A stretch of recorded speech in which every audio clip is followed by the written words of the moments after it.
Como anunciábamos, un pacto perpetuo, el título edificando casa para el Dios del cielo. Usted sabe que estamos en el marco de la predicación secuencial, expositiva, de primero y segundo libro de Samuel, y tengo buena noticia, ya comenzamos hoy con el segundo libro, con segundo de Samuel, y vamos a recapitular un poquito para ponernos en el escenario.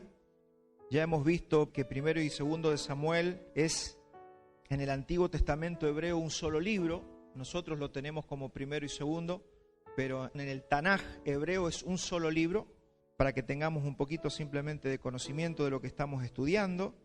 Primero de Samuel, el libro que ya estudiamos, abarca alrededor de 100 años, abarca un siglo de historia, mientras que el libro que vamos a ver ahora, segundo de Samuel, abarca 40 años de historia.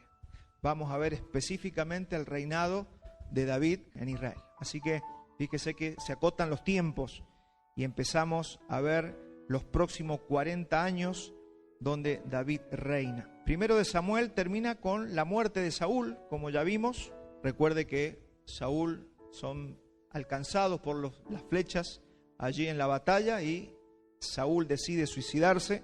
También muere su hijo el mismo día. Lamentablemente muere de forma deshonrosa. No es forma de morir para un rey, porque encima que había sido alcanzado por las flechas, le pide a una amalecita que estaba por allí que lo matara. Allí los teólogos no se ponen de acuerdo porque parece ser que este amalecita va a verlo a David y le dice: yo maté a Saúl pensando que le iba a caer bien. Entonces le dice: yo lo maté porque él me pidió que lo matara, porque primero Samuel dice que había sido alcanzado por las flechas. Hay dos opciones. Dice el primero Samuel que él se lanzó sobre su espada y se suicidó, pero este hombre parece que se quiso aprovechar de la situación. Le dice al rey que él lo ha matado porque pensando que le iba a caer en gracia o como era su enemigo. Sin embargo, David tiene una forma de pensar diferente y realmente le cae muy mal al rey David. Y en esto quiero que meditemos en este día, porque si bien estamos estudiando un libro que parece ser histórico, lo que estamos aprendiendo es un corazón. A medida que vamos estudiando el libro, vamos aprendiendo, como dijimos el domingo pasado, el corazón de David. En esta oportunidad estamos aprendiendo sus actitudes, cómo se comportó. Porque una cosa es que en los evangelios leamos que hay que amar al enemigo, otra cosa es ver a un hombre como David amando a su enemigo. Entonces esto nos da como la narración vívida de lo que es el mandamiento de Cristo. Por eso se complementa la Escritura. Entonces es muy importante que nosotros veamos un hombre que en este caso como David, amando a su enemigo. Entonces, vemos también que terminó mal Saúl. Me vuelvo un ratito a Saúl. Terminó mal sus días, suicidándose, con una muerte deshonrosa. Y todo esto muestra que el querer hacer su propia voluntad, porque esa fue la realidad de Saúl, querer hacer su voluntad por sobre la voluntad de Dios, la voluntad del Creador, solamente trae deshonra a nuestras vidas. Solamente va a traer ignominia a nuestras vidas. Saúl termina sus días avergonzado, lleno de amargura, suicidándose y muriendo sin honor. Fíjese el resultado de un hombre que no hizo o que no quiso hacer la voluntad de Dios. Y esa es una palabra para todos nosotros, porque la tendencia de nuestra vida carnal, humana, es hacer nuestra propia voluntad. Y ahí está la gravedad del asunto. No es que yo hago mi voluntad y bueno, Dios, yo traigo tristezas que nunca tendrían que haber venido a mi vida si yo soy una persona que le gusta hacer su voluntad y nunca consulta a Dios, como le pasaba a Saúl. Esto es muy importante para tomar consejo en esto que estamos viendo. David sorprende, la verdad que, hermano, tenemos que decir que David nos sorprende lamentando y llorando la muerte del hombre que lo había querido matar. Dígame si no es impactante ver a un hombre como David. Saúl lo había perseguido, lo había querido matar, le había hecho la vida imposible. Por muchos años, alrededor de 13 años, David había andado escondiéndose de Saúl. Sin embargo, cuando Saúl muere, usted sabe lo que dice la Escritura, se acongojó, se puso mal, se puso triste, lloró la muerte de un hombre que lo había querido matar. Y David compone un poema, porque no solamente que lo diga así en una frase la Escritura, sino que David compone un poema en el momento que muere Saúl. Y yo quiero leerles un extracto, porque es un poco más largo, pero simplemente porque usted sabe que David era un adorador, un cantor y un escritor. Y muchos de los salmos que nosotros leemos están escritos por el rey David.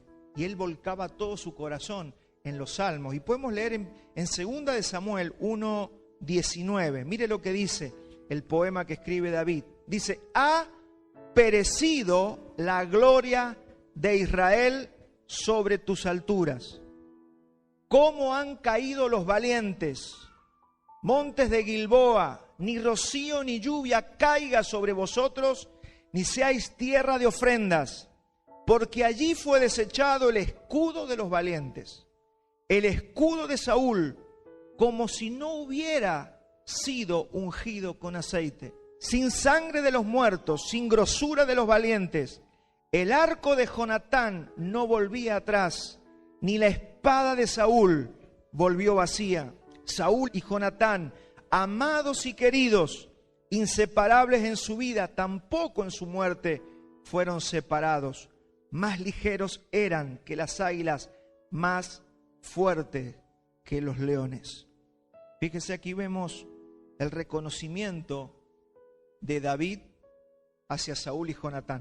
¿Qué estamos acostumbrados a ver? La pelea totalmente sin honor entre las personas, que jamás se reconoce la valía del otro, a pesar de que pueda ser mi adversario, que a veces no reconocemos lo que Dios ha puesto en otra persona, porque cuando me hacen algo yo ya me ofendo de tal manera que lo único que veo es lo malo de los demás. Estamos viendo un corazón. Recuerde que estamos viendo el corazón de David, y el Señor le dijo que ese hombre tenía un corazón conforme al de Dios. Olvídese de los pecados de David. No estamos diciendo que David nunca pecó, lo que estamos diciendo que había algo en el corazón de David que Dios rescataba. Eso está escrito para que nosotros tomemos consejo de cómo debemos ser, para que aprendamos a vivir. Y acá esto es como meterse en el corazón de Cristo, porque todo lo que está manifestando David son rasgos del carácter de Cristo. Entonces, hermano, esto no es un misterio, es como que busquemos en usted. Usted seguramente tiene algo de Cristo y podemos encontrarlo en usted, solamente que estamos haciendo como una radiografía en el corazón de David. Es tremendo porque dice, fíjese cómo él reconocía que habían sido ungidos por Dios, dice como si nunca hubiera sido ungido con aceite, en la estima que David tenía a Saúl, incluso también a Jonatán. Reconoció cómo eran como guerreros. En el antiguo pacto las habilidades que hacían falta era usar la espada y subirse un caballo. Hoy estamos bajo otro pacto, pero en el Antiguo Testamento esas eran las habilidades que hacían falta para que la nación de Israel no fuera derrotada. Y esto nos muestra un corazón que hace falta en la iglesia de hoy. Mi hermano, también tenemos que aprender cuando un líder o un verdadero hijo de Dios cae, cuando un hermano nuestro peca, ¿cuál es nuestra actitud frente a las personas que pecan? ¿Cuál es nuestra actitud frente a los líderes que cometen un error? Estamos tomando el ejemplo de David, de cómo se comportaba David con sus enemigos.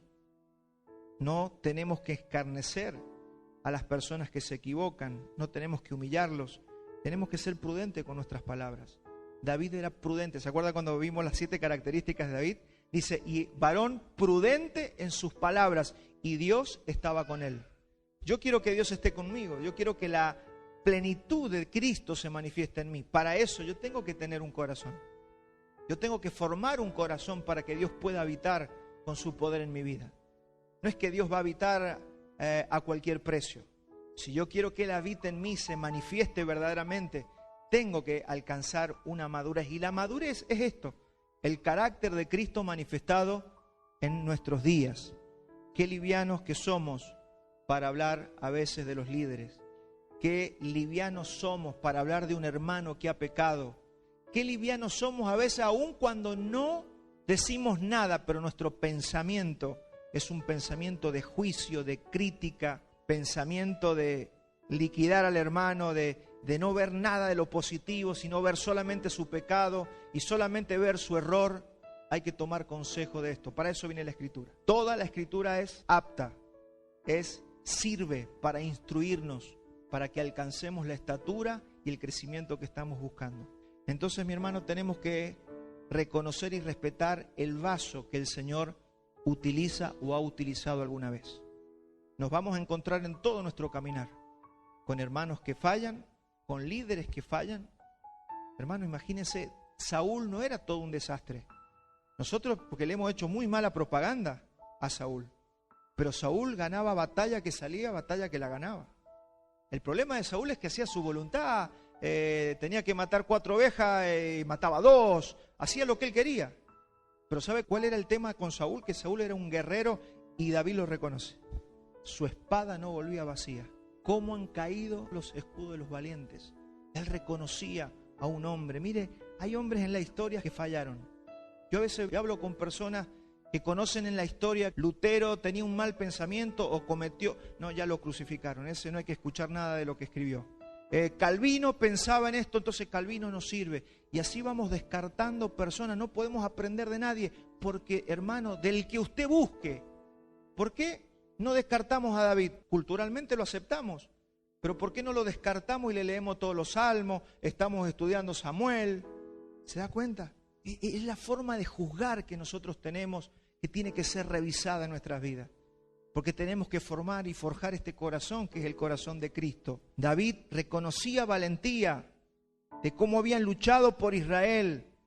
Hasta los ejércitos humanos respetan a sus caídos. Fíjese usted en los ejércitos humanos, cualquier ejército en la historia. Por supuesto que si cae se lo envía a casa, ¿verdad? Si es herido en batalla, se lo manda a la casa, pero con una medalla de reconocimiento. Eso hacen los ejércitos humanos. ¿Qué hace muchas veces la iglesia? No, el hermano pecó, descartado, no sirve más. Ese corazón es el que resiste Dios y que hace que Dios no pueda habitar en medio nuestro por el juicio y la crítica que muchas veces tienen los cristianos. No estoy hablando de ser liviano con el pecado, de ninguna manera, porque la iglesia tiene mecanismos para disciplinar. Eso no se quita, eso sigue estando. Pero el tema es cómo nosotros juzgamos a los hermanos, cómo juzgamos a los líderes cuando se equivocan, cómo juzgamos a los que nos rodean cuando por alguna razón quedaron postrados en el camino. Nadie dice, tengo ganas de pecar, por eso voy a pecar. O voy a quedar en el camino tirado ahí, debilitado, porque quise quedar debilitado. No, mi hermano, estamos en una lucha todos los días. Esto es una batalla, esto es una guerra permanente que libramos cada día de nuestras vidas, y esto va a ser siempre que estemos aquí en la tierra. Somos un ejército, somos el pueblo de Dios, somos un linaje escogido y tenemos que saber caminar en este linaje. Por eso cuando usted ve en los deportes que uno cuando se equivoca, si algún compañero lo recrimina en público delante de 50.000 personas, ¿sabe el daño? Veía un video el otro día como una chica de 15 años se había escapado de la casa y se había ido a bailar. Y estaba cantando con un micrófono en un boliche y fue la madre con un cinturón y la agarró delante de todo el mundo y se la llevó a los cinturonazos a la casa. Y todos riéndose de la situación. Ahora yo me puse en el lugar de esa chica, de la vergüenza que pasó por lo que la madre le hizo. Va a tener suerte si esa chica no comete una locura, porque a veces cuando las personas son avergonzadas públicamente, cometen locuras, se van a la droga, se van peor. Y a veces nosotros no entendemos lo que hace la ignominia, lo que hace la vergüenza, lo que hace el criticar a otros, lo que hacen nuestras lenguas cuando hablamos mal de una persona. Cuando alguien está mal o alguien te pregunta por alguien y solamente no decimos nada, pero un gestito, ese gestito ya está haciendo daño. Entonces, mi hermano, veamos el corazón, veamos cómo debemos ser, porque si alguna vez, bueno, pero ¿cómo hay que hacer? Así hay que hacer, como por ejemplo nos da David, así hay que hacer. Por eso esto está escrito, para que lo hagamos. David sorprende a propios y a extraños. Por eso, ¿sabe por qué sorprende? Porque son pocos los que viven así. Son pocos los que piensan así. Son pocos los que son respetuosos con quienes les rodean. O sea, David llorando a Saúl, muchos no lo podían entender. Pero David algo podía ver. La pregunta que yo me hago es, ¿qué podía ver David que a veces nosotros no vemos?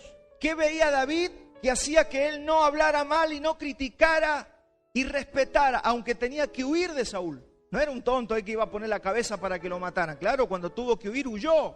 Pero al mismo tiempo, el corazón que él tenía, que es lo que estamos poniendo la lupa en esta mañana, es de lo que tenemos que tomar consejo.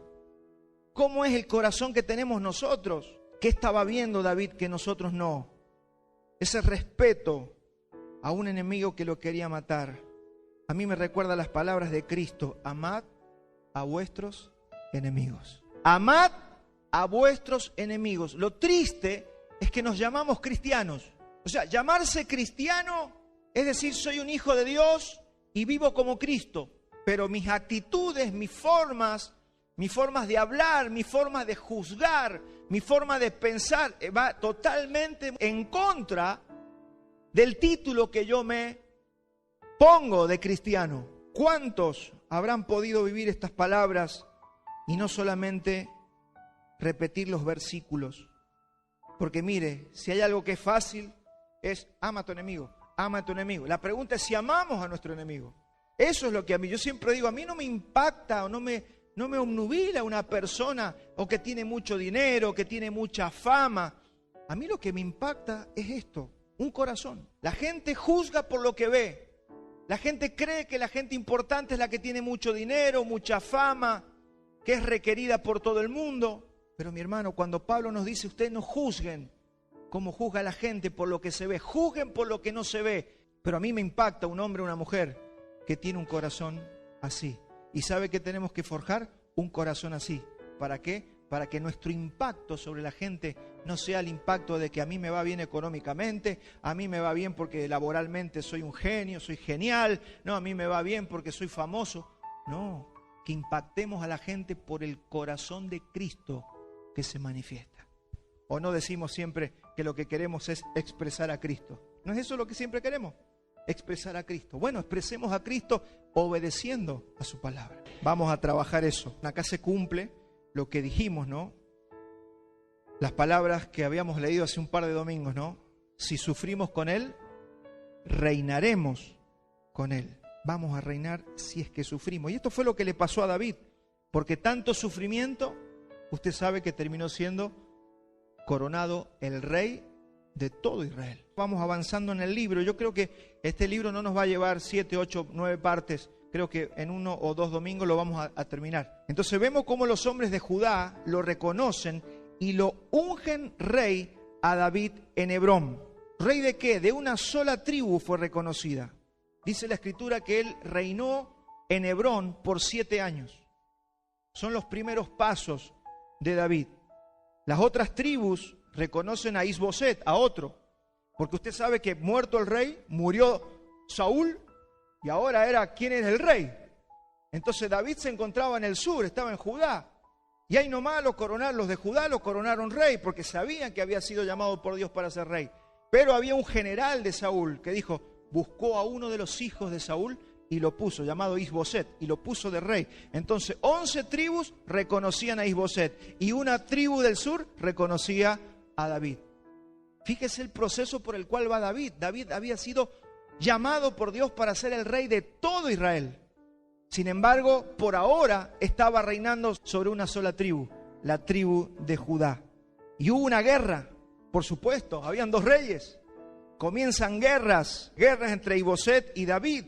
Abner fue el que proclamó rey a Isboset. Y hubo conflicto permanente entre la casa de Saúl y la casa de David durante 7 años. Póngase simplemente unos minutitos en el lugar de David. Hasta ahora David todavía no se mandaba ninguna. Lo llamaron, lo sacaron de atrás de las ovejas, lo ungieron rey, lo pusieron a tocar el arpa para liberarlo al loco de Saúl que estaba atormentado por un demonio. Fue y venció a Goliat, al gigante. Todo lo hacía bien. Sin embargo, todo parecía que se le complicaba. Dios lo llama a ser rey, pero los reconoce una sola tribu. 11 tribus no lo quieren porque hay otro rey. Esa es la situación. Entonces la primera enseñanza que yo tomo de David es que él nunca reclamó su reinado. No lo vemos a David diciéndole, ¿qué les pasa? ¿Acaso no saben que Samuel me ungió a mí como rey? ¿Quién es ese Isboset? No lo vemos a David reclamando. ¿Y esto por qué lo digo? Porque nosotros muchas veces reclamamos cosas en la vida. Recuerda que estamos viendo un corazón. Nos gusta reclamar que nos respeten, nos gusta reclamar el puesto laboral, nos gusta reclamar el puesto en la iglesia, nos gusta reclamar todo lo que reclamamos siempre. Incluso al Señor. Señor, ¿qué pasa?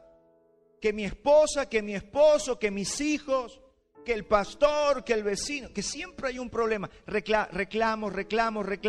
¿Qué enseñanza estamos tomando de David? Que él nunca reclamó su derecho al trono. Otra cosa tremenda que vemos en el corazón de él. Él dejó todo en manos del Señor. ¿Te ha pasado que alguien que vos esperas que te respete no te respeta? ¿Te ha pasado que esperando que alguien te reconozca no te reconocen?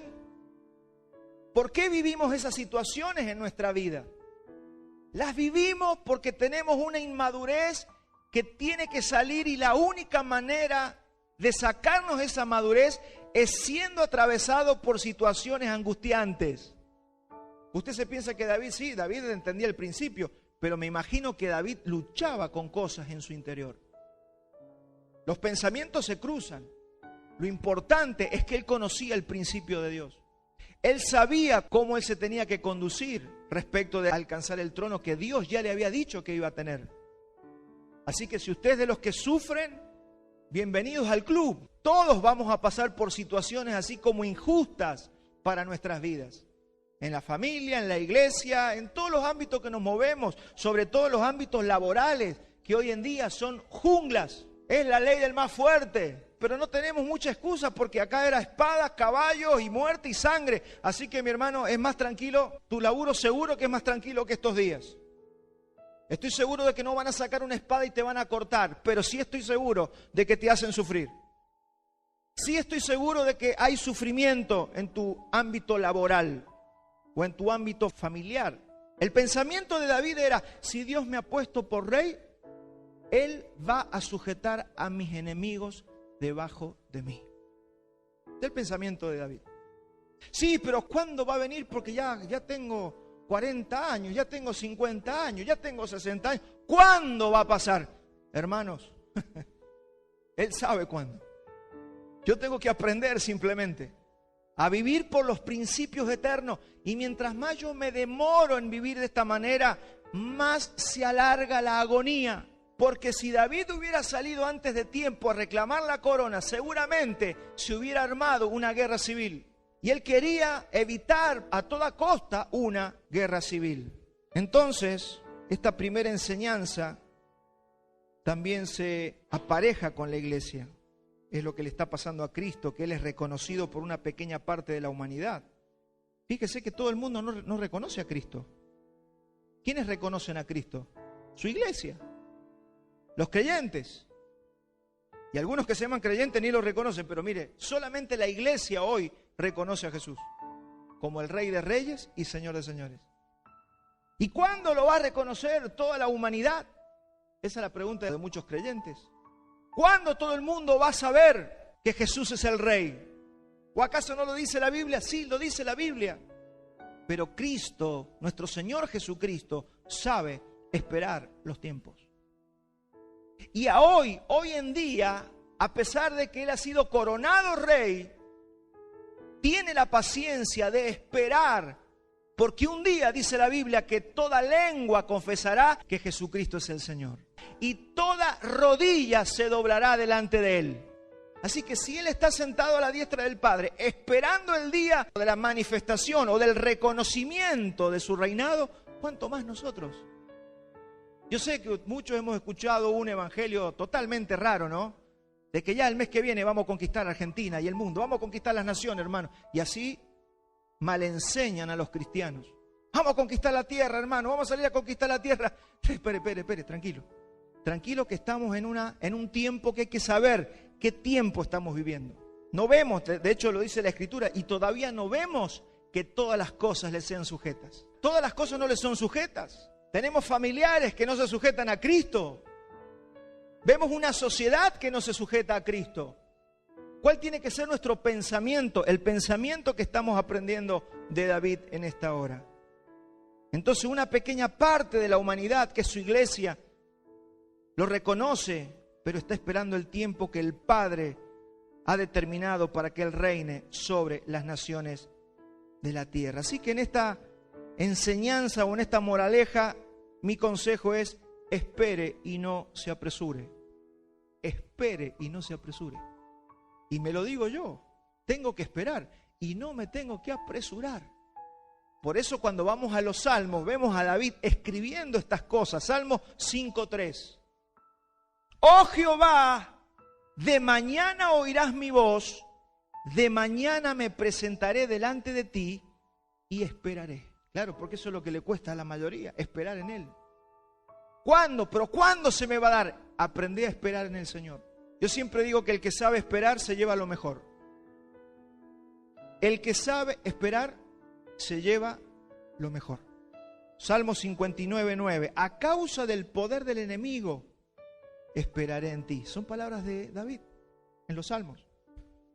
Porque Dios es mi defensa.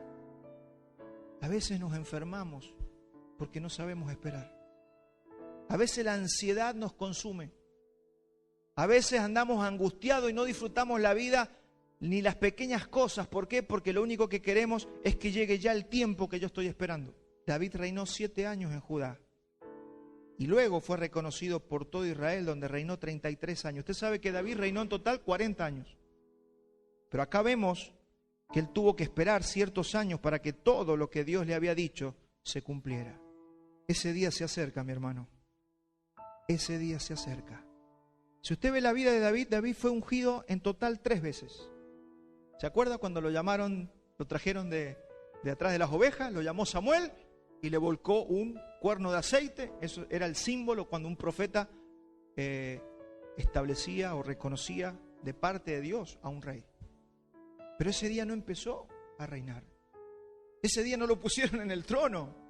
Dios le había dicho, te escogí como rey, pero ese día no comenzó la honra y la gloria. Pasaron muchos años, alrededor de 17 años pasaron, hasta que llegó ese día que los hombres de Judá dijeron, este es nuestro rey. Reconocemos a David como rey. 17 años pasaron, mi hermano.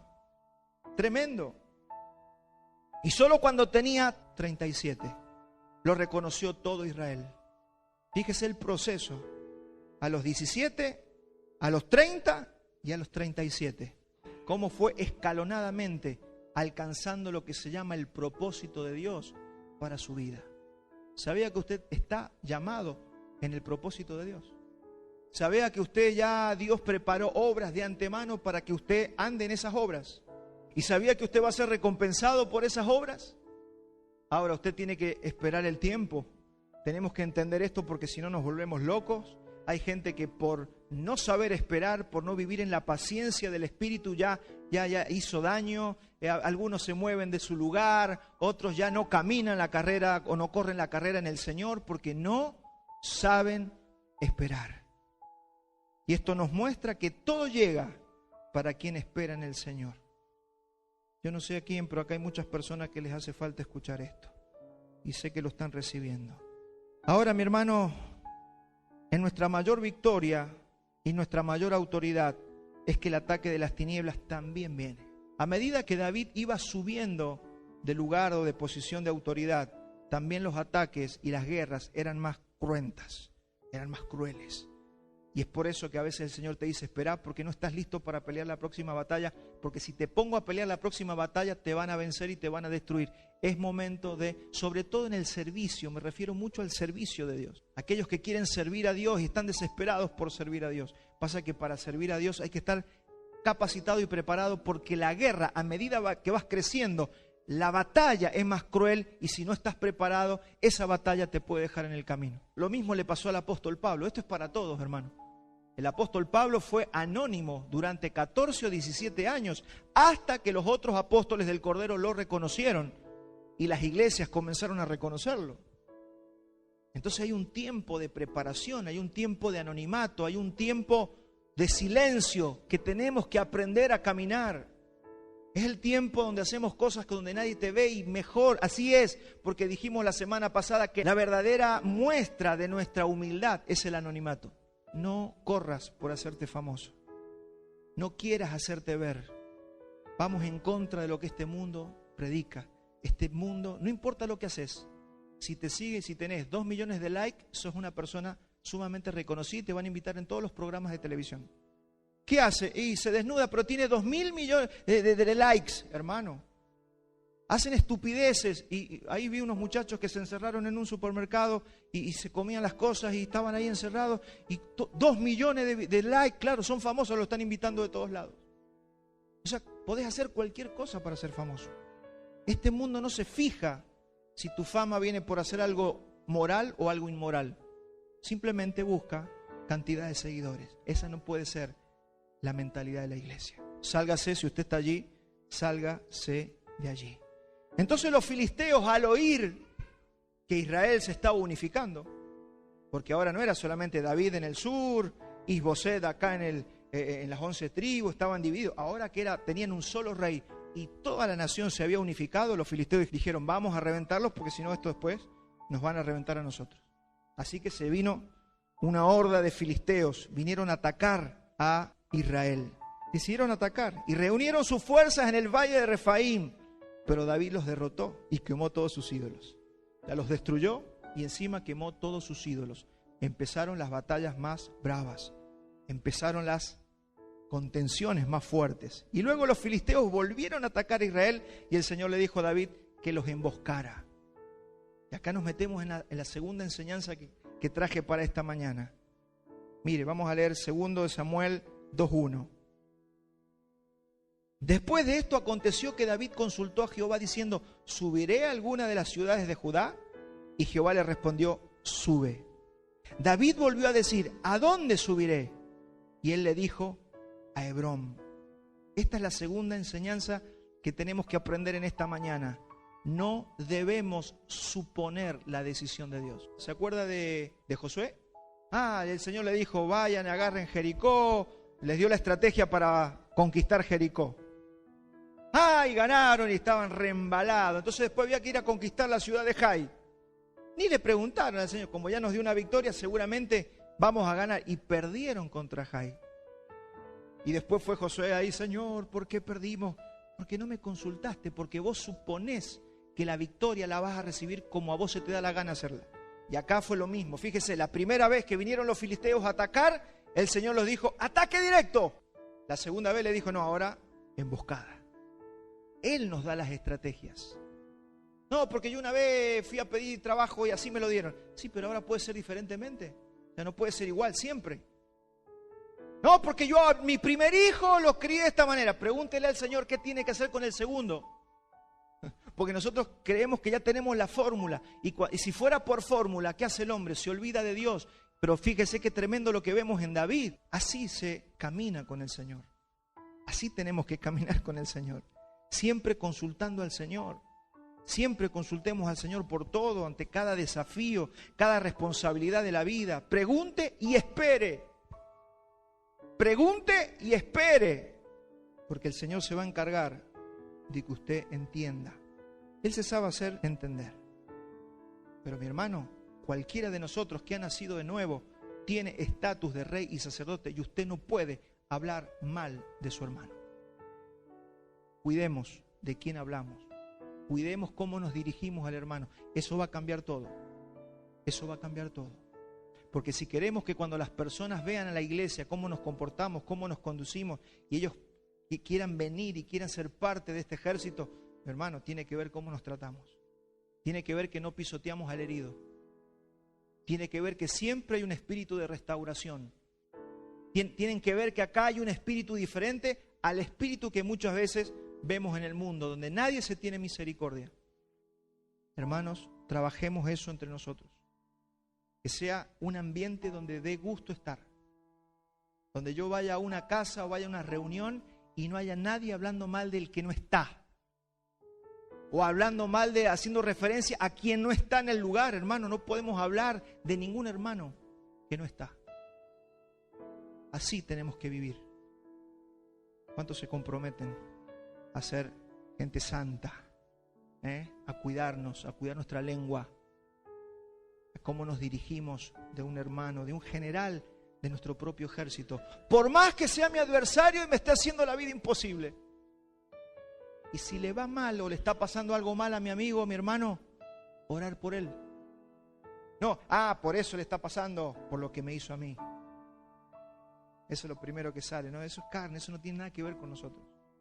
El corazón que Dios respeta es mi enemigo, no me devolvió la plata, pero oro por él y me pone triste que le esté pasando algo.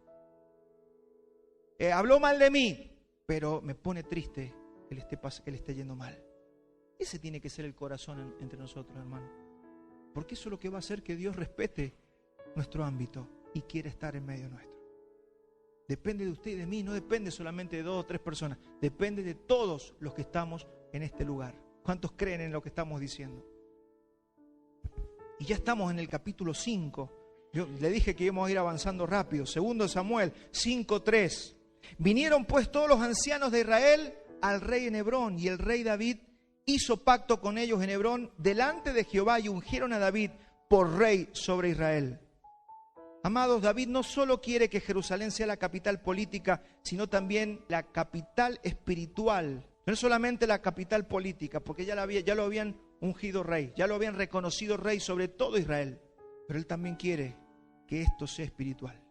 O sea, no alcanza con que seamos una linda iglesia que nos reunimos todos los domingos. También tenemos que ser espirituales.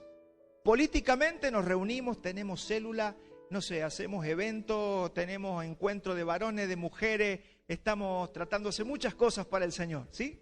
Políticamente, pero espiritualmente, que esto sea la capital donde se manifieste la presencia de Dios. Eso es lo que David quería hacer en sus días. Por eso dice, hay que traer el arca. Hay que traer el arca. Si usted recuerda en 1 de Samuel, ¿dónde había quedado el arca? Había quedado en la casa de un tal Abinadab. ¿Se acuerdan? Se había quedado en una casa porque no había dónde ponerla. En una ciudad llamada Kiriat Jearim. Ahora David quiere traer el arca y para ello recluta 30.000 hombres para ir a buscar el arca y traerla a Jerusalén. Lo acababan de nombrar rey de todo Israel. Tenía el poder para hacerlo. Y Dios había determinado en su palabra cómo debía trasladarse el arca. Cómo se trasladaba el arca. O sea, el arca tiene que ser trasladada como Dios lo había estipulado en la Escritura. Eso está en la Torá, en los libros de Éxodo. El Señor dice cómo se trasladaba el arca.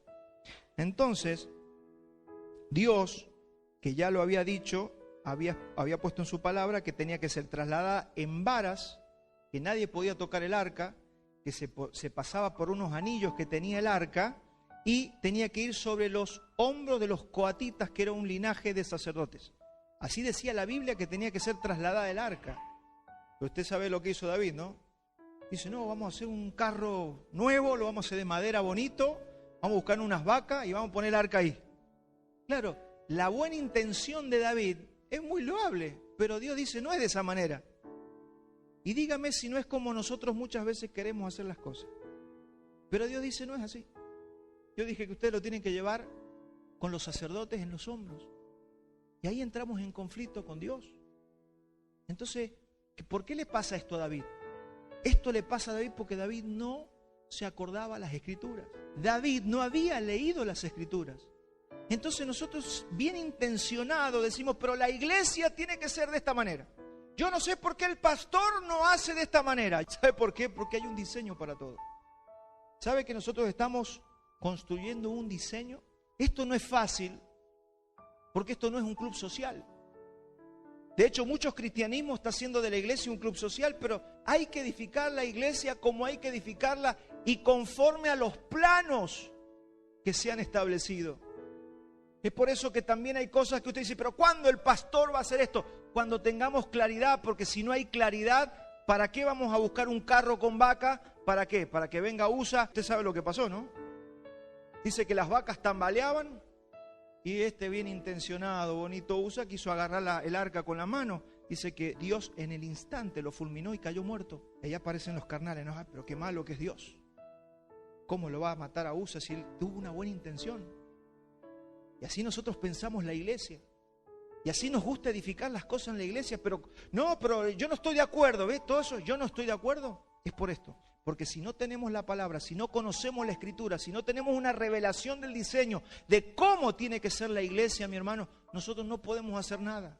Era preferible que David dejara esperando el arca allí donde estaba, se asesorara por la Escritura, se diera cuenta que la única forma de transportarla era con los sacerdotes en los hombros, entonces no hubiera muerto este hombre y no hubiera pasado el retraso que se tomó el arca, porque otra vez tuvo que ir 3 meses a una casa a esperar hasta que David se le prendiera el bombillo a través de la palabra.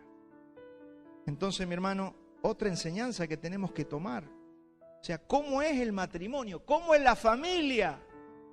No, pero a mí me gusta armar la familia como a mí me gusta. No, el matrimonio es como a mí me parece. Es como lo hicieron mis padres, es como lo hicieron mis abuelos. No, es como Dios dice.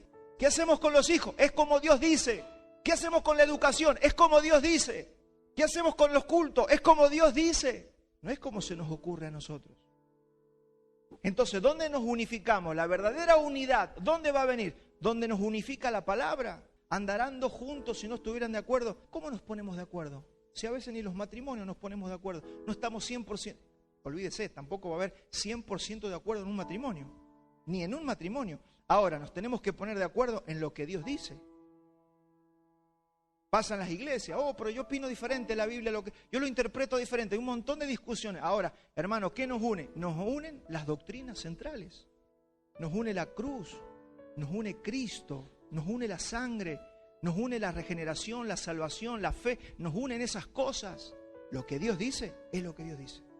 Que son temas centrales de los que no nos podemos apartar, porque el Señor está mostrando a sus tiempos, pero en los tiempos que Él quiere, las cosas son pacíficas y son en gozo. Entonces vino un juicio ejemplificador para este tal Usa que tocó el arca y sirvió para que los israelitas tomaran noción de la santidad de la justicia de Dios. Tienen que pasar a veces algunos escarmientos. A veces nos preguntamos, ¿por qué a tal hermano o a mí me pasan ciertas cosas? Porque tiene que haber ejemplo para los demás. Muchas veces el Señor nos toma a nosotros como proverbio para otros. Muchas cosas que nos pasan van a servir de proverbio para otros. Y usted tome proverbio, tome consejo. Por eso dice que debemos considerar la fe de las personas y aprender del resultado de las personas. Para esto hace falta un discernimiento. Necesitamos discernimiento. Entonces, después que pasó eso, usted sabe lo que dice la Escritura. Se murió Usa, no sabemos cómo trasladarla. Dejaron el arca en la casa de un tal Obed-Edom. Y dice la Escritura que Dios prosperó la casa de Obed-Edom. Y eso movilizó a David, porque dejaron el arca allí. Y dijo, mirá cómo prosperó la casa de Obed-Edom. Le ha prosperado todo. Se multiplican las vacas, se le multiplican los camellos, se le multiplican las cabras. Mirá la tierra cómo le está dando fruto. Eso es porque el arca de Dios está allí. Y dijo David, hay que traer el arca a Jerusalén. Hay veces que Dios va a prosperar, hermanos tuyos. No es para que vos te llenes de envidia, es para que vos digas, ¿qué hizo? ¿Por qué está ahí? Porque la presencia de Dios está en sus vidas. Cuando hablo de prosperidad, estoy hablando de prosperidad en todo sentido. No estoy diciendo que no te va a pasar nada, que no vas a sufrir, que no vas a pasar situaciones. Te estoy diciendo que puedes pasar por la situación más dolorosa, pero como eres próspero, me encanta escuchar a los hermanos que cuando están pasando por circunstancias difíciles, pero te ministran, te muestran fe, hablan fe. Por eso Pablo ministraba desde la cárcel. Ahora, si soy un carnal, pero está preso por algo. No, eso así piensan los carnales.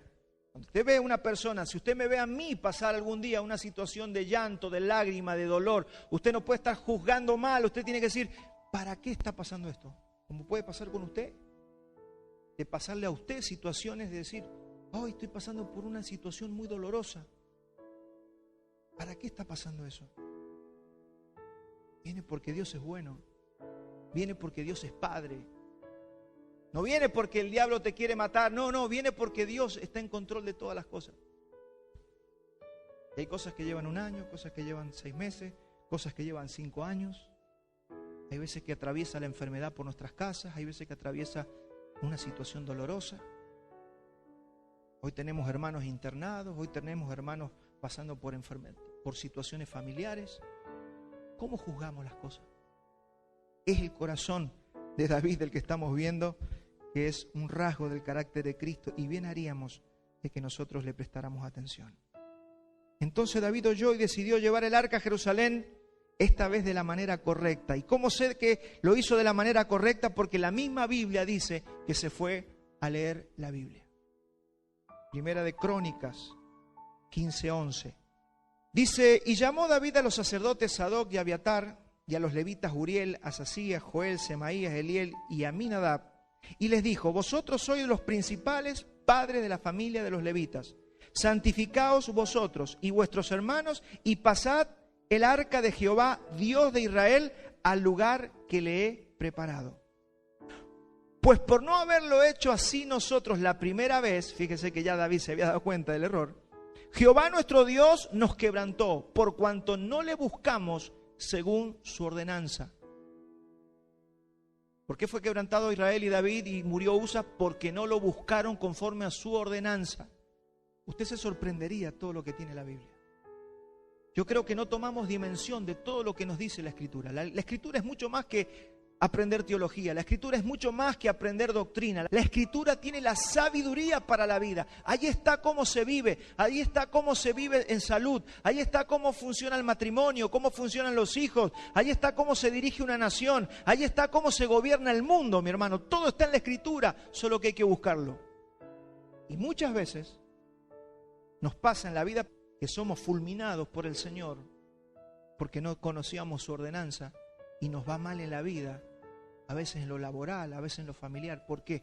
Porque no sabemos o no conocemos las ordenanzas del Señor. ¿Qué hizo David? Se fue de cabeza a la Biblia, se fue a buscar consejo a la Escritura.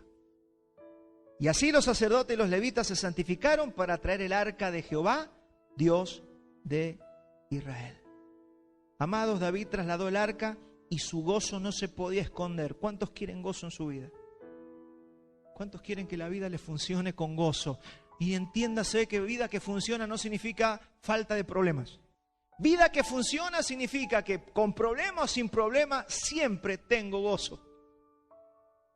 Eso significa prosperidad. Algunos piensan que prosperidad es tener plata en el bolsillo. No, prosperidad es que tiene plata, no tiene plata, disfruta la vida.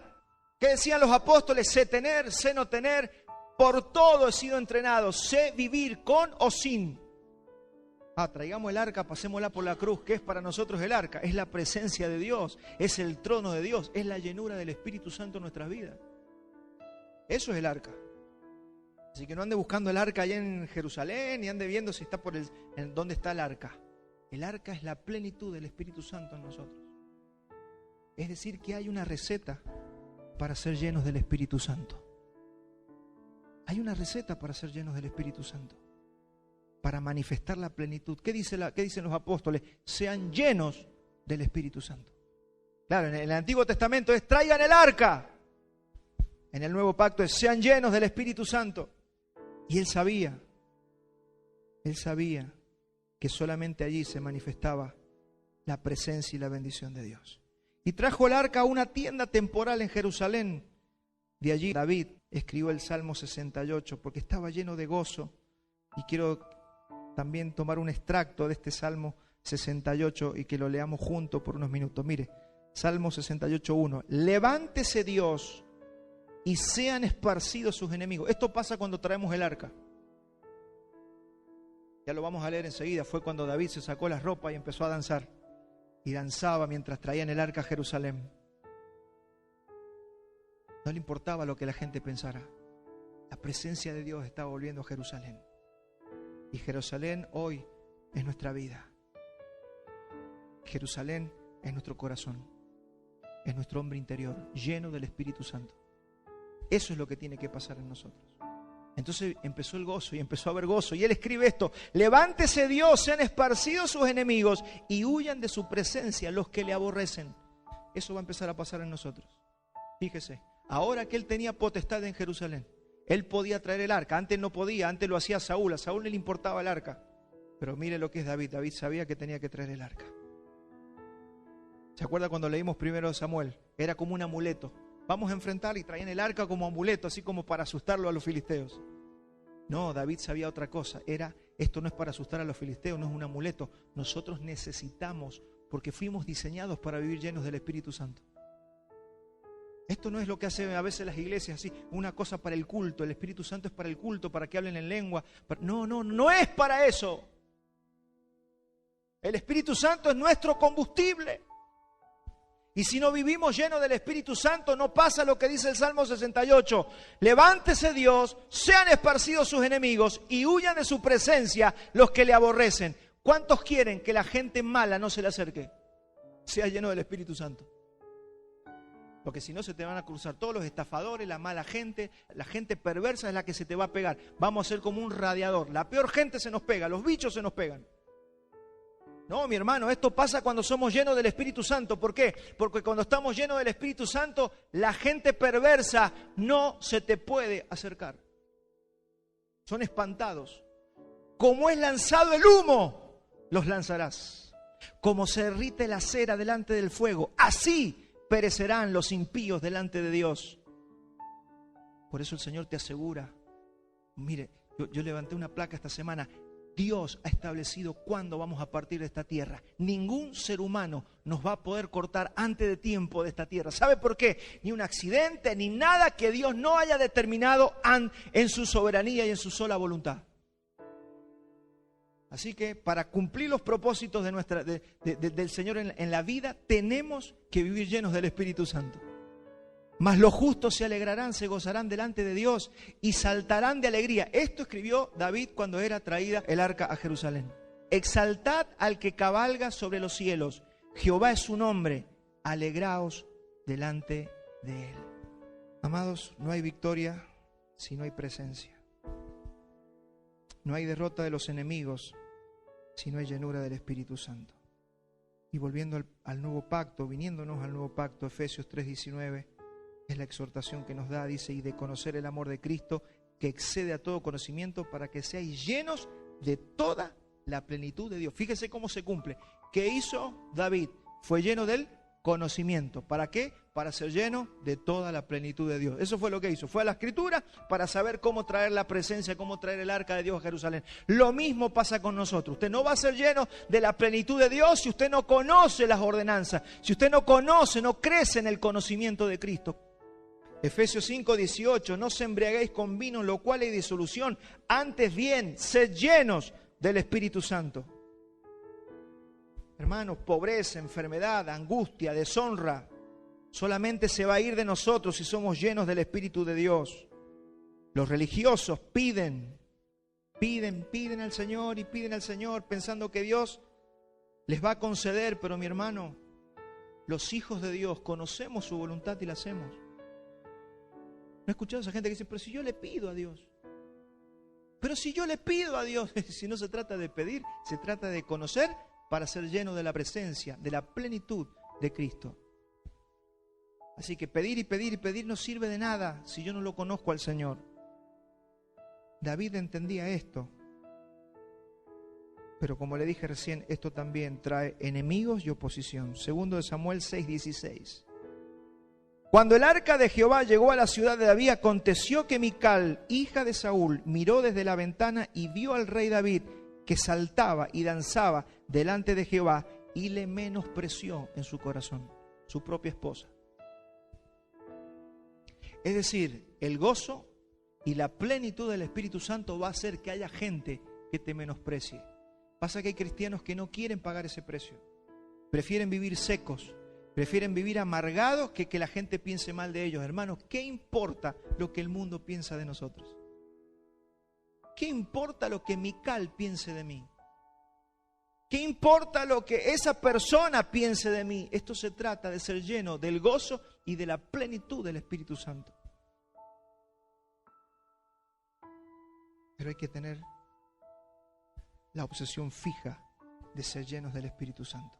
No podemos vivir a media máquina. Y aquí llegamos a la bisagra del libro. Estamos en lo que viene siendo la bisagra del libro y la bisagra de la vida de David. Porque estamos en la cúspide. Usted sabe que segundo de Samuel es una montaña, es una subida y luego comienza la bajada. Porque ahí vemos el error de David, el pecado de David y empieza una debacle en su vida. Este libro está para que tomemos consejo. Tome consejo, esto está para que aprendamos a vivir. Estamos en un tiempo donde comenzó el aumento acelerado de toda la bendición para David y para Israel. Estamos en su momento del apogeo. Las victorias eran por todos lados. Batalla tras batalla, David las ganaba. La prosperidad era abrumadora. Habían hallado gracia frente a muchos otros reyes que les mandaban oro, le mandaban madera. El rey Irán de Tiro dice, me caes bien, toma, y le mandaba un montón de regalos. Eso pasa cuando estás en la plenitud del Espíritu Santo, cuando ya estás lleno del Señor. Empezás a caerle bien a gente y decís, pero ¿por qué le caigo bien? Porque Dios está en tu vida. Dios está en tu vida. Entonces eso se llama favor. Empezamos a hallar favor frente a las personas. No solamente favor para con Dios, sino favor para con las personas. Y habían 10, pero el trabajo te lo dieron a vos. Cuando Él está en nosotros, cuando estamos llenos de su plenitud. Y en este tiempo donde estaba en ese apogeo, David comenzó a pensar y dijo, yo vivo en una casa lujosa, yo vivo, no me falta nada, estoy bien, no tengo necesidad de nada, pero veo que el arca del Señor no tiene un lugar digno. Ese fue el pensamiento de David. Así piensa un hombre que ama a Dios. Aunque puede estar equivocado en el concepto, ¿no? Porque más tarde Dios le iba a hacer ver que estaba equivocado en su pensamiento. Pero él estaba pensando en el Señor. Entonces vamos a leer 2 de Samuel 7:4. Y aconteció aquella noche que vino palabra de Jehová a Natán, al profeta, diciendo, ve y di a mi siervo David, así ha dicho Jehová, ¿tú me has de edificar casa en que yo more? Ciertamente no he habitado en casas desde el día en que saqué a los hijos de Israel de Egipto hasta hoy, sino que he andado en tienda y en tabernáculo, y en todo cuanto he andado con todos los hijos de Israel. ¿He hablado yo palabra alguna de las tribus de Israel a quien haya mandado apacentar a mi pueblo de Israel, diciendo, ¿por qué no me habéis edificado casa de cedro? Ahora pues dirás así a mi siervo David, así ha dicho Jehová de los ejércitos, yo te tomé del redil detrás de las ovejas para que fueses príncipe sobre mi pueblo Israel, sobre Israel. Y he estado contigo en todo cuanto has andado y delante de ti he destruido a todos tus enemigos y te he dado nombre grande, como el nombre de los grandes que hay en la tierra.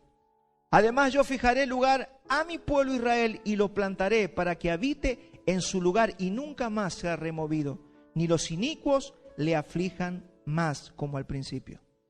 Desde el día que puse jueces sobre mi pueblo Israel, y a ti te daré descanso de todos tus enemigos. Asimismo Jehová te hace saber que Él te hará casa. Y acá está, les dije que estamos en la bisagra del libro y en la bisagra prácticamente también de la Biblia. Y a ti te daré descanso de todos tus enemigos. Asimismo Jehová te hace saber que Él te hará casa. O sea, vos me querés construir casa a mí, pero yo te voy a construir casa a vos. Por eso estamos hablando del pacto perpetuo. Edificando casa al Dios del cielo. De eso se trata el mensaje de hoy. Y cuando tus días sean cumplidos y duermas con tus padres, yo levantaré después de ti a uno de tu linaje, el cual procederá de tus entrañas y afirmaré su reino. Él edificará casa a mi nombre y yo afirmaré. Fíjese acá porque es importante entender esto. ¿Por qué está diciendo que él no necesita casa y después le dice que va a tener un hijo que le va a edificar casa? ¿Puede ver ahí el conflicto? Es rápido, enseguida se dilucida rápido, pero lo vamos a terminar de leer. Dice, Él edificará casa a mi nombre y yo afirmaré para siempre el trono de su reino. Y yo le seré al padre y él me será hijo. Y si él hiciere mal, yo le castigaré con vara de hombres y con azotes de hijos de hombres. Pero mi misericordia no se apartará de él como la aparté de Saúl, el cual quité de delante de ti. Y será afirmada tu casa y tu reino para siempre delante de tu rostro, y tu trono será estable eternamente. Conforme a todas estas palabras y conforme a toda esta visión, así habló Natán a David. Este es el pacto incondicional que Dios hace con David. Acá hay un pacto condicional y un pacto incondicional al mismo tiempo. Hay un pacto condicional y un incondicional. Es condicional cuando lo vemos de manera terrenal, pero es incondicional cuando lo vemos de manera celestial y eterna. Al parecer está hablando de Salomón, y hay partes como que parece que habla de Salomón, pero hay momentos como que salta y está hablando de Cristo, y eso es lo que pasa en el texto. Hay que tener la habilidad cuando leemos el texto de saber cómo Dios en la misma profecía, esto pasa en los salmos, pasa con los profetas, te está hablando de algo terrenal y de repente sale un chispazo de algo celestial que tiene que ver con el Mesías. Así está escrita la Biblia. Por eso si uno no entiende las dos dimensiones en las que se mueve la palabra, porque está la palabra histórica, está la palabra literal y está la palabra profética en el mismo texto. Así que estamos leyendo que le está diciendo que hay un hijo de David que va a construir un templo, está hablando de Salomón.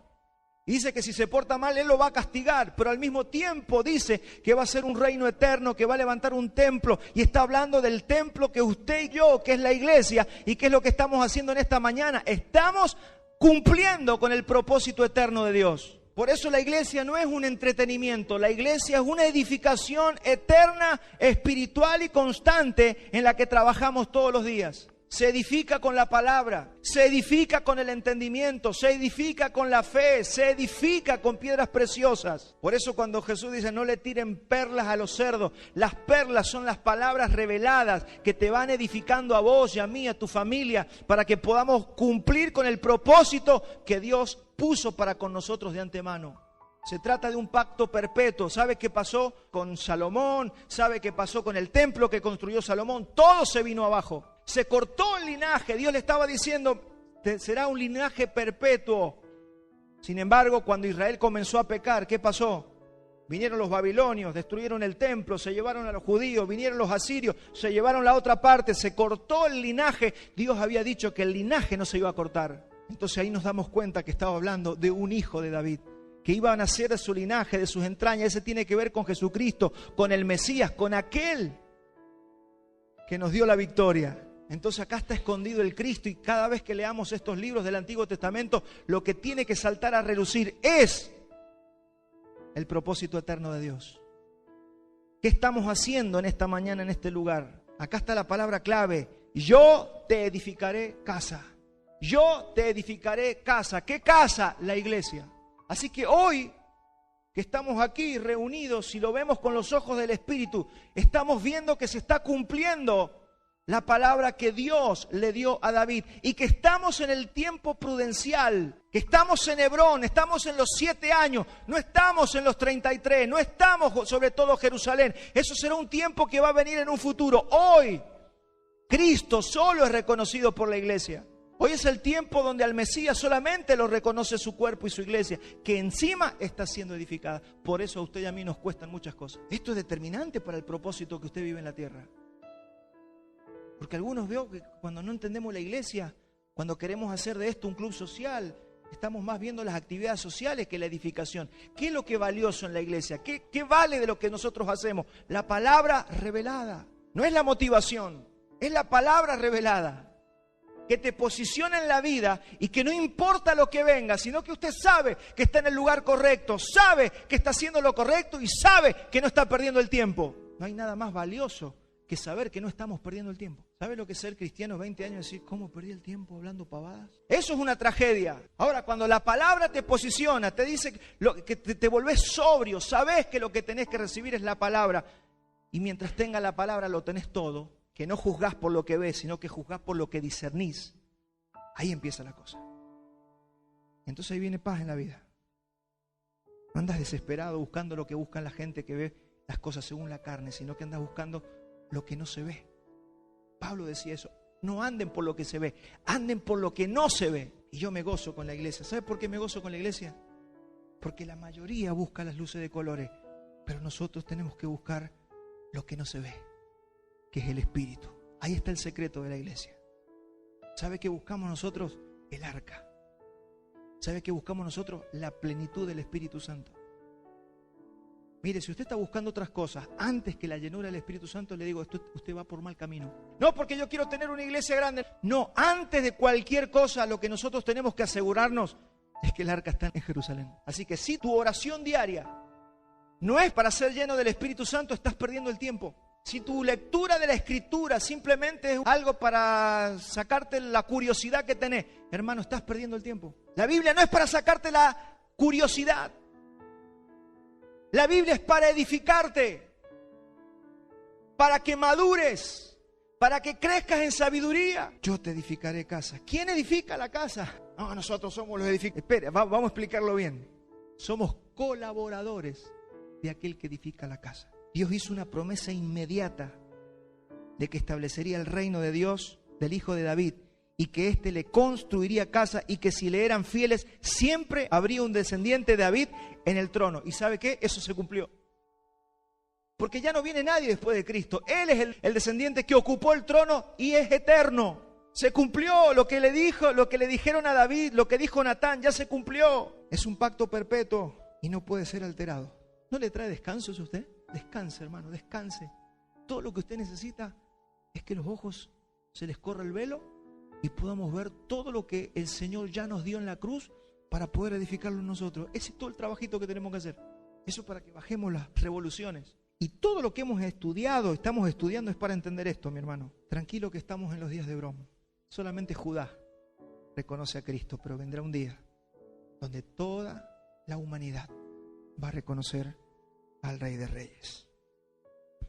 David representa al Cristo en los días de su carne. Salomón representa al Cristo en los días de su esplendor y gloria. Son dos temporadas diferentes. Hoy estamos en los días de Hebrón y la iglesia está siendo edificada. ¿Dónde está eso, pastor? En Mateo 16, 18. Dice, yo también te digo que tú eres Pedro y sobre esta roca, es decir, sobre lo que has dicho, edificaré mi iglesia y las puertas del Hades no prevalecerán contra ella. No hay muerte que pueda prevalecer contra nosotros. Sí, pastor, pero algunos cristianos nos morimos. Sí, pero no estamos hablando de esa muerte física, porque como cantamos recién, ¿dónde está, oh muerte, tu aguijón? ¿Dónde, sepulcro, tu victoria? La muerte física fue vencida y la vida eterna nos ha sido dada. Así que alguien se muera, hermano. ¿Qué vimos el otro día? El morir es ganancia, no entendemos la muerte. El cristianismo a veces no entiende la muerte. Piensa que todo es la vida física. No, es mucho más que la vida física. Es la vida del Espíritu. Por eso es que ahora estamos desesperados por manifestar la vida del Espíritu. Estamos desesperados porque el arca venga a Jerusalén. Tóquese el Jerusalén de una vez por todas. Porque seguimos pensando que Jerusalén está en el mar Mediterráneo. Este es el Jerusalén. Acá hay que traer el arca. Hay que ser llenos del Espíritu Santo, hay que morir a lo terrenal, hay que descartar todo aquello que nos puede sacar y hacer abortar el propósito eterno glorioso que Dios ya nos ha dado. Hoy usted y yo somos ministros que participamos en esta edificación. No hay otra tarea que hacer. Pastor, ¿qué hago en la iglesia? Edifique. Pastor, ¿y qué hacemos? Edifiquen. ¿Y los jóvenes qué tienen que hacer? Edificar. Después sí está bueno, todas las actividades que hacemos están buenísimas, tenemos un predio que lo podemos disfrutar, ya estamos cortando el césped, ya se está poniendo bonito para ir a comer asados allá, está todo muy bueno. Pero si no edificamos, nada sirve. Vuelvo a repetir, la iglesia no es un club social, la iglesia es una idea eterna de Dios. Y pastor, ¿yo cómo participo? Efesios 4:11, y Él mismo constituyó a unos apóstoles, a otros profetas, de abajo para arriba, porque así la iglesia carnal es apóstoles, el apóstol tiene más autoridad que el profeta más autoridad que el maestro. No, espere. ¿Cómo se construye una casa? ¿De arriba para abajo o de abajo para arriba? De abajo para arriba. Entonces Dios puso primeramente apóstoles, los apóstoles del Cordero. Lo segundo, profetas, todo lo que escribieron en el Antiguo Testamento hasta Juan el Bautista. Y después todo lo que sigue. A unos constituyó apóstoles, a otros profetas, a otros evangelistas, a otros pastores y maestros, a fin de perfeccionar a los santos. Ese es el trabajo que estamos haciendo. Perfeccionar a los santos para la obra del ministerio, para la edificación del cuerpo de Cristo, hasta que todos lleguemos a la unidad de la fe y del conocimiento del Hijo de Dios, a un varón perfecto, a la medida de la estatura de la plenitud de Cristo, para que ya no seamos niños fluctuantes, llevados por donde quiera de todo viento de doctrina, porque ahora está la onda de los leones, y ahora está la onda de las águilas, y ahora está la onda de que todos vemos profecías que baja algo del cielo. Hermanos, para que ninguna de esas mentiras te saque del centro que es Cristo. Para que ningún viento de doctrina te engañe por estratagemas de hombres que lo único que te están predicando muchas veces es cómo te vas a comprar tu casa y tu auto. 45 minutos. Hablando de cómo usted va a prosperar económicamente. Eso es pérdida de tiempo. Nuestra prosperidad, hermanos, es el resultado. ¿Sabe cuándo prosperó Israel? Cuando tenían el arca y la plenitud de Cristo. Porque si usted quiere prosperar como prospera el mundo, vaya a hacerse un curso allá a la escuela de negocios de la universidad. Vaya a estudiar cómo ser un emprendedor y usted va a tener plata. Pero no estamos hablando de eso. Muchos están reemplazando el mensaje del evangelio en las plataformas, en las iglesias, por el mensaje del mundo. Todo es como usted prospera, todo es como usted se sana y todo como es usted feliz. Quiero decirte que si el centro del mensaje es ese, te están engañando. Hay un solo trabajo que hacer: edificar su casa. Es más, colaborar, ser colaboradores, porque para eso se nos dieron los oficios. ¿Cómo colaborar con Él para que Él? Porque se acuerda lo que dice la Escritura, que si Él no edifica la casa, en vano trabajan los edificadores. ¿Para qué viene esta palabra? Para saber si estamos caminando bien o estamos caminando mal. Para eso viene esta palabra. Para que ya no seamos niños fluctuantes, llevados por doquiera todo viento de doctrina, que por estratagemas de hombre, que para engañar emplean las astucias y artimañas del error, sino que siguiendo la verdad en amor, crezcamos en todo en aquel que es la cabeza, esto es en Cristo. Hermanos, crezcamos en Él, que se tiene que manifestar en nosotros el rasgo del carácter de Cristo, de quien todo el cuerpo, bien concertado y unido entre sí por todas las coyunturas, que se ayudan mutuamente. Acá hay que derribar un argumentito. Sí, yo no me congrego, pero somos todos templo del Espíritu Santo. ¿Cómo que no hace falta congregarte? Porque yo soy templo del Espíritu Santo y el Espíritu Santo está conmigo, así que no me hace falta congregarme. Ese argumento lo tienen muchos en la cabeza. Mire, el Espíritu Santo le fue dado un cuerpo, no le fue dado a un individuo. Por eso le dijo a los 120, quédense allá arriba, porque ahí van a recibir el Espíritu Santo. Cuando el Espíritu Santo viene sobre nosotros corporativamente. No es que un descolgado va por la vida y se llena del Espíritu Santo, no hace falta que se congregue, no hace falta que haga nada. Él está lleno del Espíritu Santo. Esos son falsos profetas. Usted y yo somos llenos del Espíritu Santo cuando tenemos discernimiento del cuerpo. Por eso dice Pablo que el que no discierne el cuerpo se debilita.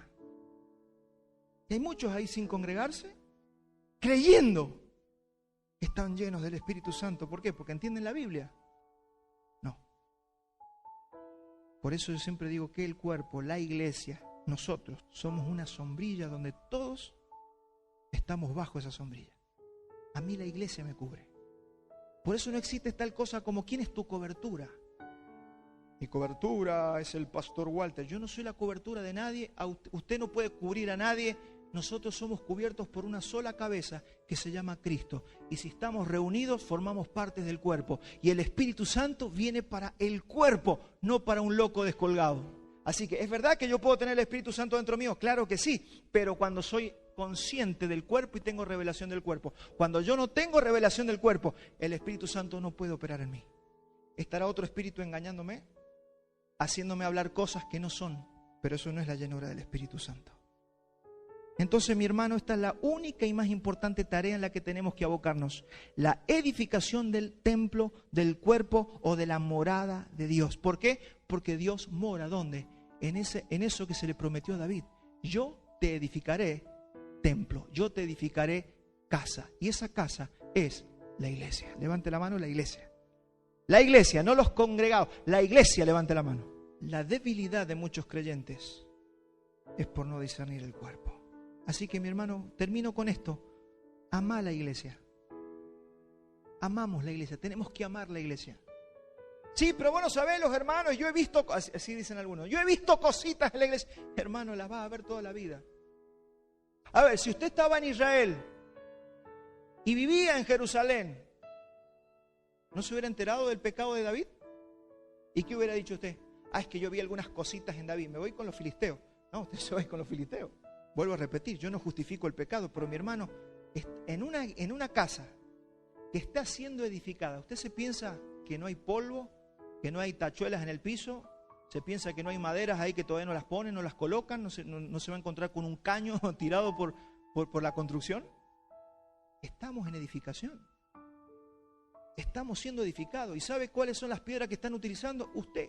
Dice la Escritura que somos piedras vivas. Y peor que son piedras vivas porque no se quedan quietas. ¿Sabe lo que cuesta edificar con piedras vivas? Y yo pensaba que el hermano iba a venir esta mañana y no vino. ¿Cómo edificamos si el ladrillo tiene pata y se va corriendo?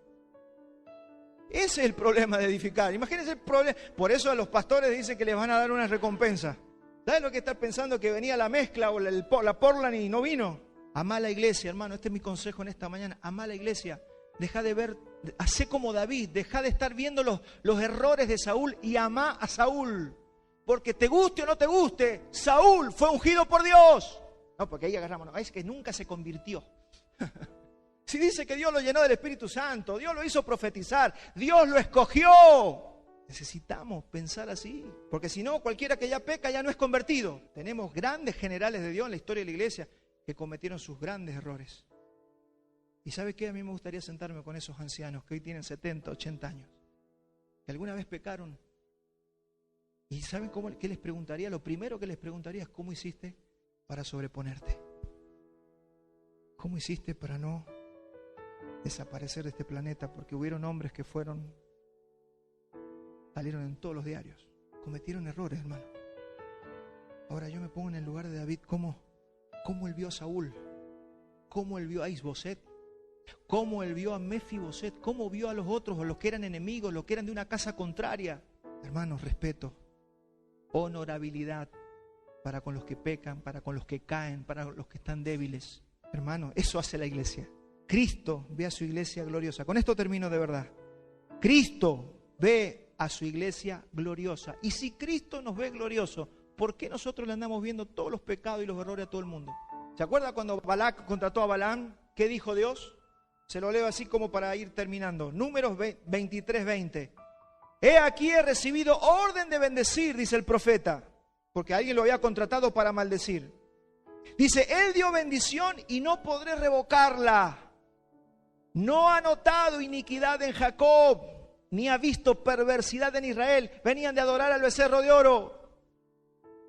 Venían de cometer aberraciones. El pueblo de Israel, sacado de Egipto, había pecado. Sin embargo, mire cómo Dios lo ve. Eso no significa que Dios no castigó a los culpables. No significa que no vino maldición sobre los que pecaron. Pero fíjese cómo Dios ve corporativamente.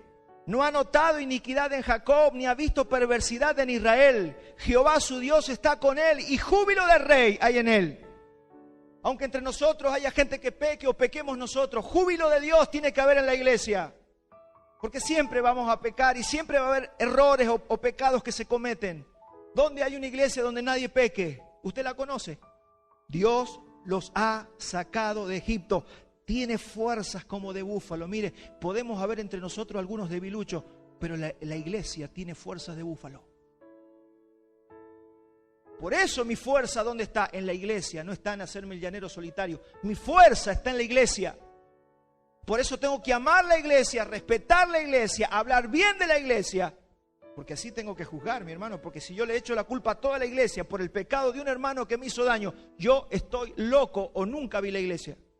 Porque contra Jacob no hay agüero ni adivinación contra Israel. Mientras usted tenga revelación del cuerpo de Cristo, nada de las tinieblas puede tocar tu vida. ¿Qué puede tocar tu vida? Nadie. Estamos en las manos de Él. Como ahora será dicho de Jacob y de Israel, lo que ha hecho Dios. He aquí el pueblo que como león se levantará. ¿Dónde está esa iglesia? He aquí el pueblo que como león se levantará. ¿Dónde están los que salen de la comodidad para edificar y para ganar y predicar el evangelio donde hay muerte y oscuridad? He aquí que el pueblo como león se levantará y como león se erguirá. No se echará hasta que devore la presa y beba la sangre de los muertos. Amados, hemos llegado a la cúspide. Luego de esto vamos a la segunda parte para próximos domingos. Vamos a ver la decaída de David y por ende la decaída también de Israel y de todo lo que pasó. Pero creo que la parte positiva, la parte del medio vaso lleno, lo acabamos de ver en esta mañana. Así que atesórelo para que cuando veamos la otra parte no se me deprima. Porque después viene la hecatombe. Pero es bueno conocer la hecatombe. ¿Sabe para qué? Para que tomemos consejo. Para que en el momento del ocio no andemos pensando ni haciendo cosas que no tenemos que hacer.